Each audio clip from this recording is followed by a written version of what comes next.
Dear viewers, today మనం చూస్తున్న topic deep fake గురించి. ఈ డీప్ ఫేక్ చాలా డేంజరస్ అయినది, ఎందుకంటే సేమ్ అలాగే రిప్లికేట్ చేయగలదు. తైవాన్లో ఒక చైనీస్ కమ్యూనిటీ పార్టీ వాళ్ళు వాళ్ళ ఒక లోకల్ పొలిటీషియన్ని యూజ్ చేసి ఒక డీప్ ఫేక్ని తయారు చేశారు. ఆ deep fake as it is ఆ లోకల్ పొలిటీషియన్ చెప్పినట్టుగానే చెప్తూ ఉండటం వలన చాలామంది కన్ఫ్యూజ్ అయ్యారు. రీసెంట్గా ప్రెసిడెంట్ మాయా శాండు గారు రిజైన్ చేస్తున్నట్టుగా ఒక డీప్ ఫేక్ తయారు చేశారు. సౌత్ ఆఫ్రికాలో కూడా ఇలాంటి చాలా ఇష్యూస్ జరిగినాయి. వేరే ఎక్కడైతే వ్రాపర్ ఎంఎన్ఎం వేరే ఒక పొలిటికల్ పార్టీని సపోర్ట్ చేస్తున్నట్టు చూశారు. ఇవన్నీ జరుగుతున్న డీప్ ఫేక్స్ ఏంటంటే ఇవన్నీ పొలిటికల్ గేమ్స్.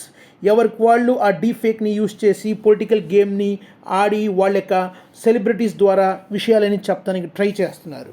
డీప్ ఫేక్స్ ఇప్పుడు ఫైనాన్షియల్ స్కామ్స్లో కూడా చాలా డేంజరస్గా దూసుకు వెళ్తుంది.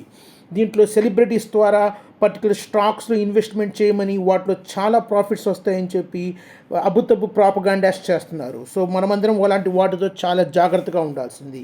దీని గురించి చాలా researchers open petition letters sign చేస్తున్నారు.